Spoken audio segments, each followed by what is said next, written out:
Oui, allô? Bonjour. J'appelle pour l'annonce que j'ai vue dans une revue littéraire pour être l'assistant à l'écriture de Monsieur Tom. Ce travail m'intéresse. Est-ce que ce poste est toujours libre?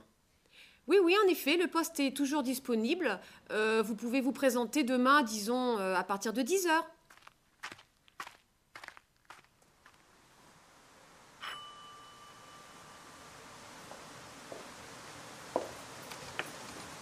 Pierre, bonjour. Bonjour. Je vous en prie, entrez.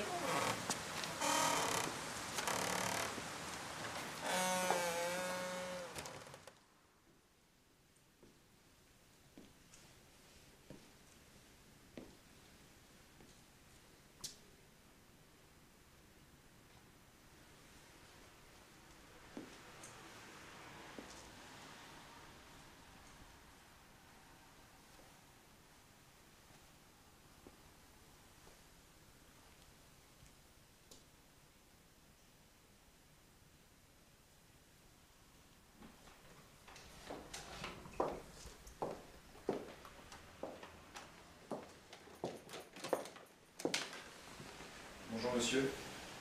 Bonjour. Pardon. Excusez-moi. C'est bon, monsieur? Oui, c'est bon, merci Marie. Bonjour jeune homme. Asseyez-vous. Merci. Comment vous appelez-vous? Pierre, monsieur. Pierre. Je suppose qu'on vous a précisé le travail qui vous attend? Oui, monsieur, vous êtes à la recherche d'une aide à l'écriture pour terminer votre roman en cours. C'est exactement ça. Et peut-on savoir quelles sont les motivations qui vous ont poussé à demander ce poste? Je suis passionné par les bouquins depuis tout petit et j'ai besoin d'un boulot. Il faut joindre l'utile à l'agréable. Et il faut aussi avouer que j'aime beaucoup ce que vous faites. Le contrat est sur la table. Merci.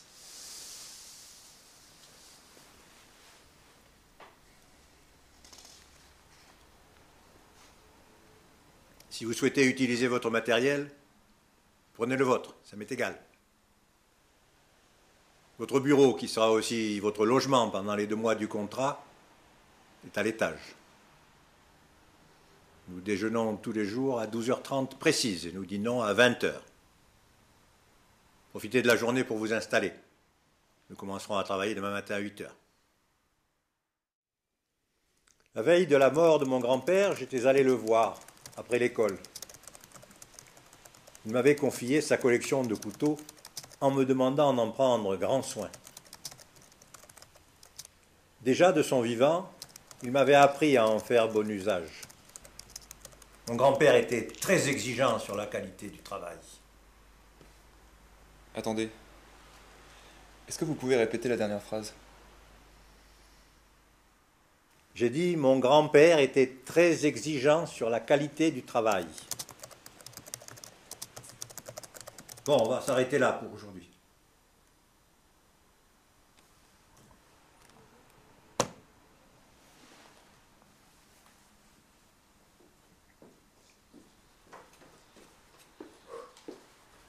Vous pouvez me faire un café, Marie, s'il vous plaît? Oui, bien sûr, Pierre.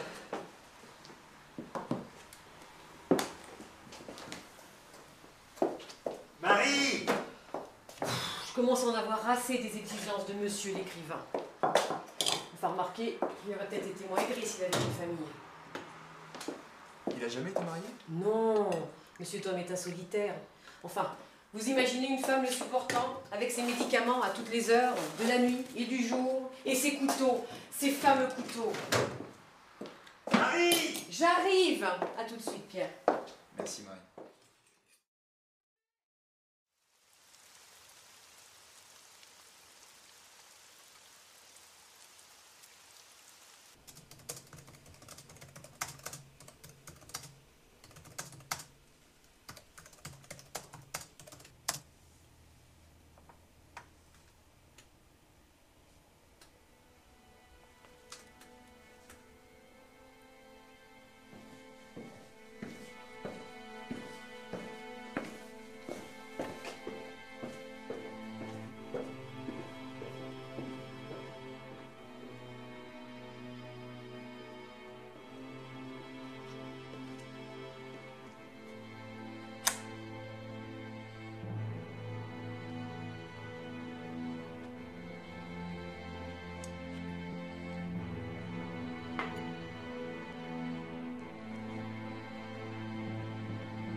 Merci Marie.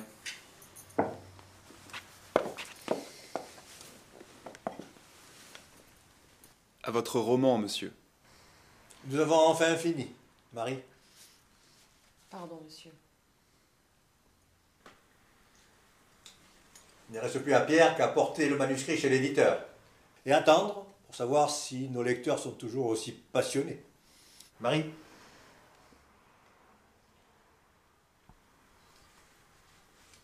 J'espère qu'il pourra sortir le 22 mai. L'éditeur me l'a promis.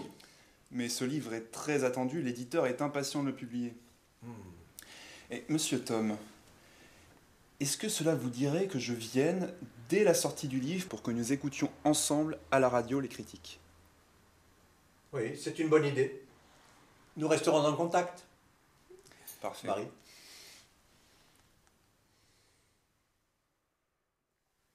Marie, Oui, voilà, monsieur. c'est la radio, s'il vous plaît. Oui. Ah, mais faites attention. Et tout de suite, la météo de ce mercredi 22 Non, décembre. pas ça. Un ciel dégagé Mettez-moi l'émission avec un littéraire. glacial. Intéressons-nous aujourd'hui au dernier roman Ça de va. Paul Thom, Merci. intitulé Un véritable salaud. Ce livre est un authentique aveu de l'auteur à succès. Cette autobiographie nous révèle un portrait très inhabituel de l'écrivain, l'amour secret qu'il a eu avec une de ses domestiques, puis leur séparation après avoir appris qu'elle était enceinte de lui. Il n'a jamais reconnu son fils qu'il voyait comme, je cite, l'enfant bâtard de sa simple servante. C'est ainsi que Paul Thom nous dévoile l'existence de son fils, Pierre, et conclut par ces mots « Je suis un salaud, un vrai ». Nous avons donc choisi de parler de ce livre parce qu'il